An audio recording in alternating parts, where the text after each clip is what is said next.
नमस्कार. महाराष्ट्र योजना कॉर्नर मध्ये आपल्या सर्वांचे स्वागत आहे.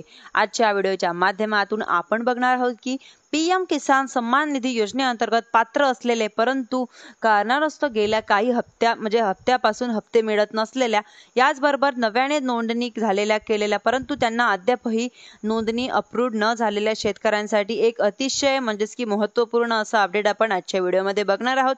त्याआधी तुम्ही जर माझ्या चॅनलवरती पहिल्यांदा आला असेल तर चॅनलला लाईक, सबस्क्राईब आणि शेअर करायला विसरू नका. चला तर तुमचा जास्त वेळ न घेता आपल्या व्हिडिओला सुरुवात करूया. पीएम किसानच्या पोर्टलवरती आता एक नवीन ऑप्शन ऍड करण्यात आलेला आहे, ज्यामुळे एखाद्या शेतकऱ्यांची काही कागदपत्र दस्तऐवज किंवा काही त्रुटीमुळे रजिस्ट्रेशन रिजेक्ट करण्यात आलेलं असेल तर त्यांचे हप्ते बंद झालेले आहेत व अशा शेतकऱ्यांना काही कागदपत्र अपलोड करण्यासाठी ऑप्शन ऑफसेटची ऑप्शन होती ती बंद करण्यात आलेली आहे व नवीन रजिस्ट्रेशन परंतु अप्रूव्ह झालेला नव्हता.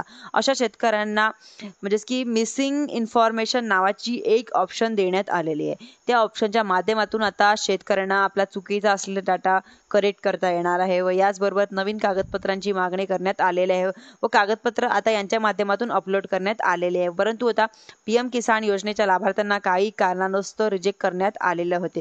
रिजेक्ट बाय डिस्ट्रिक्ट असं दाखवले जात आहे, परंतु त्यामुळे रिजेक्शनचं कारण दाखवलं जात नव्हतं. यामुळे जमिनीचा फेरफार संबंधातील काही कागदपत्र असतील किंवा काही त्रुटी असतील तर त्रुटी या काही दूर करण्यात आलेला आहे. आता बऱ्याच साऱ्या शेतकऱ्यांच्या माध्यमातून नवीन रजिस्ट्रेशन केलं जात आहे. नवीन रजिस्ट्रेशनच्या अंतर्गत पाहिलं आहे की वडिलांचा आधार कार्ड किंवा जमिनीचा फेरफार अशी बरीच सारी कागदपत्र मागण्यात आलेली आहे. असं इन्फॉर्मेशनच्या माध्यमातून अपडेट सेल्फ रजिस्टर फार्मरच्या माध्यमातून अपलोड करता येणार आहे. परंतु ऑप्शन गेल्या काही दिवसांपासून बंद करण्यात आलेली होती. परंतु एकदा का पोर्टलवरती अपलोड मिसिंग इन्फॉर्मेशन नावाचं जी काही बाब आहे ती ऑप्शन आहे ते सुरू करण्यात आलेलं आहे. याच अंतर्गत शेतकऱ्यांना कागदपत्र नवीन रजिस्ट्रेशन असेल किंवा शेतकऱ्याला अंतर्गत आपली कागदपत्र अपलोड करायची असेल व काही माहिती मिळवायची असेल तर किंवा जून रजिस्ट्रेशन असेल, आणखी जुनं रजिस्ट्रेशन असेल किंवा शेतकऱ्यांची सर्व माहिती घेऊन दुरुस्त करायची असेल किंवा तुम्ही ऑप्शनवरती जाऊन करू शकता, करेक्शन करू शकता. करेक्शन नसेल तर यांच्यामध्ये कुठल्याही प्रकारचं कनेक्शन नाही, अशा प्रकारच्या त्या ठिकाणी एरर देणार आहे.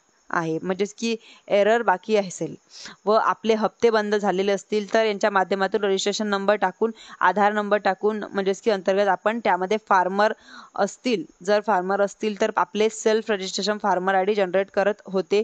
ते शेतकरी सुद्धा यांच्या अंतर्गत उर्वरित असलेले कागदपत्र अपलोड करू शकतील, जेणेकरून त्यांच्या येणाऱ्या हप्त्यासाठी या शेतकऱ्यांना पात्र केले जाऊ शकतं व त्यामुळे तुम्ही आता ह्या ऑप्शनवर जाऊन तुमची माहिती मिळवू शकतात. धन्यवाद.